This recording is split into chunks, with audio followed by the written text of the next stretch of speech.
रहते हैं। ठीक है, चलो आगे देखते हैं। अब यहाँ पे क्या है, particle of matter attract each other. जो पार्टिकल ऑफ मैटर होते हैं वो एक दूसरे को अट्रैक्ट करते हैं, अपनी ओर खींचते हैं। ठीक है, फिर से इसको एक एक्टिविटी से हम समझते हैं। टेक एन आयरन नेल, हमने क्या लेना है, एक आयरन नेल लेना है। ए पीस ऑफ चौक, एक चौक का टुकड़ा हमने लेना है। एंड ए रबर बैंड, एक रबर का हमने बैंड लेना है। अब इसमें हम क्या करेंगे, ट्राई ब्रेकिंग, हम इनको तोड़ने की कोशिश करेंगे। हम हम उसमें हथौड़ा मारेंगे। ठीक है, जैसे हम हथौड़ी मारेंगे तो हम उसको तोड़ने की कोशिश करेंगे। कटिंग और stitching, it is more easier to break the chalk. सबसे आसान कौन होगा तोड़ने के लिए, चौक सबसे आसान होगा, क्योंकि बहुत इजी से वो क्या हो जाएगा, टूट जाएगा।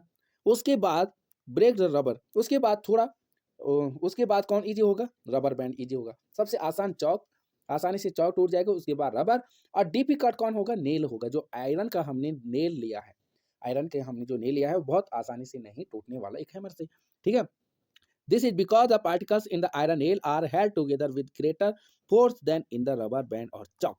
इसका मतलब ये है, जैसे हम चौक पे हथौड़ी मारी तो थोड़ी सी हथौड़ी सी मतलब एक छोटी सी चोट से वो क्या हो जाएगा, टूट जाएगा, चूर चूर हो जाएगा चौक। उसके बाद हम रबर पे मारेंगे तो रबर भी क्या हो जाएगा, टूट जाएगा। हाँ, थोड़ा मतलब चौक सबसे ज्यादा आसान होगा, उसके बाद चौक होगा। लेकिन जैसे हम आयरन नेल पे हम हथौड़ी मारेंगे तो इतनी आसानी से वो टूटने वाला नहीं है। क्यों, क्योंकि जो आयरन नेल के जो पार्टिकल्स हैं वो एक दूसरे को बहुत मजबूती से पकड़े हुए हैं, यानी कि दोनों एक दूसरे को बहुत अट्रैक्ट कर रहे हैं। उन दोनों के बीच क्या है, जो फोर्स होती है, जो पार्टिकल्स के बीच क्या होती है, इंटर जो फोर्स होती है, बहुत क्या है, स्ट्रॉन्ग है। इसलिए नेल नहीं टूटते, यानी कि जो नेल है, आयरन नेल है, वो नहीं टूटता है। अब जो चौक होता है, चौक के पार्टिकल क्या है, अट्रैक्ट तो कर रहे हैं दूसरे को, लेकिन इतने मजबूती से नहीं पकड़े हुए हैं। जैसे रबर है, रबर ने थोड़ा चौक से ज्यादा, जो रबर की जो पार्टिकल हैं चौक से ज्यादा मजबूती से पकड़े हुए, लेकिन आयरन के और ज्यादा मजबूती से पकड़े हुए हैं, इसलिए नेल नहीं टूटा। इसका मतलब है कि क्या होते हैं, जो पार्टिकल होते हैं वो अट्रैक्ट करते हैं एक दूसरे। यहाँ पे हम देख सकते हैं गैस। ठीक है, गैस के जो पार्टिकल हैं बहुत दूर दूर हैं, बहुत क्या है, दूर दूर हैं, और एक इतना अट्रैक्ट नहीं करते हैं, बहुत दूर दूर हैं, इतना अट्रैक्ट नहीं करते एक दूसरे को। यहाँ पे हम लिक्विड की बात करते हैं, थोड़ा पास होते हैं, इसके जो पार्टिकल होते हैं थोड़ा पास होते हैं। इसका मतलब है कि जो इसके जो पार्टिकल होते हैं एक दूसरे को गैस से ज़्यादा क्या करते हैं, अट्रैक्ट करते हैं। यही अगर हम सॉलिड की बात करते हैं तो एकदम चिपके हुए हैं, इसके पार्टिकल क्या हैं, चिपके हुए हैं।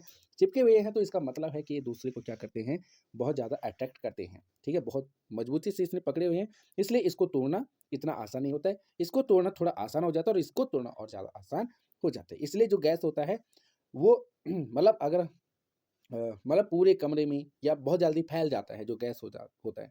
लिक्विड इससे थोड़ा कम होता है। ठीक है, और जो सॉलिड होता है, इस ये जो इसका जो क्या होता है, शेप होता है, ये बिल्कुल फिक्स होता है। वॉल्यूम एंड शेप क्या होता है, फिक्स होता है। चलो आगे देखते हैं।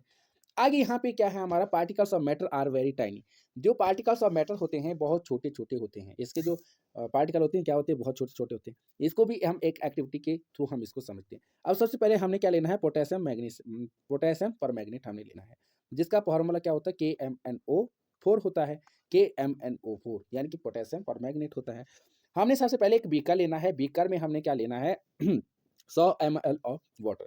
100 ml हमने वाटर का लेना है, एक बीकर में है। ठीक है, फिर हमने क्या करना है, 10 ml of this solution and dissolve in 100 ml of water. फिर हमें क्या लेना है, 2 से 3 क्रिस्टल हमने पोटेशियम परमैंगनेट का लेना है, और 100 ml वाटर में हमने उस 2 से 3 क्रिस्टल को हमें डाल देना है पोटेशियम परमैंगनेट के। तो हम देखेंगे जो उसका कलर है वो क्या हो जाएगा, बैंगनी कलर का हो जाएगा। ठीक है, इस प्रकार के बैंगनी कलर बैंगनी या पिंक कलर का हो जाएगा। ठीक है, क्या हो जाएगा, पिंक कलर का हो जाएगा। अब हमने इस बीकर में से 10 ml लेना है, बीकर में से 10 ml लेना है, जो सॉल्यूशन है 10 ml लेना, और नेक्स्ट जो गिलास है उसके अंदर डाल देना, नेक्स्ट बीकर के अंदर। मतलब इसमें भी हमने 100 ml वाटर लेना है, मतलब 4 बीकर हमने लिए, 100 ml इसमें लिया, 100 ml वाटर इसमें लिया, 100 ml वाटर इसमें लिया, एंड 100 ml वाटर इसमें लिया।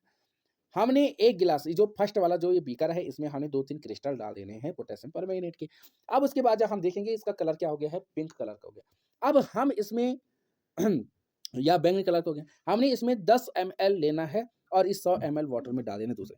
हम तब भी इसका जो कलर होगा वो क्या हो जाएगा, इतना डार्क तो नहीं रहेगा, थोड़ा लाइट हो जाएगा, लेकिन कलर वैसा ही रहेगा। फिर हम इसमें से 10 एमएल लेंगे तो नेक्स्ट वाले में डालेंगे तो थोड़ा हल्का हो जाएगा, लेकिन कलरफुल रहेगा, लेकिन इसमें कलर रहेगा, ठीक है? फिर हमने 10 एमएल ऐसे लिया तो हमने 5 से 6 बार हमने किया और हमने लास्ट तक देखा कि जो इसका जो कलर है वैसे ही था, मतलब थोड़ा लाइट हो गया था, लेकिन हल्का पिंक कलर का था, हल्का पिंक कलर का था। तो इसका मतलब ये है जो इसके पार्टिकल होते हैं बहुत छोटे-छोटे, छोटे-छोटे होते हैं। अब हमने इसमें 2 से 3 क्रिस्टल लिया, बहुत छोटे, छोटे-छोटे पार्टिकल होते हैं। कुछ क्रिस्टल इसमें से इस यहाँ आ गए, ठीक है? फिर इसमें से हमने 10 एमएल लिया, फिर कुछ क्रिस्टल उसमें से इसमें आ गए। फिर हमने कुछ इसमें लिए, कुछ क्रिस्टल इसमें आ गए। इसका मतलब जो इसका कलर था, अभी भी हल्का जो पिंक है वो बना हुआ है। तो इसका मतलब है कि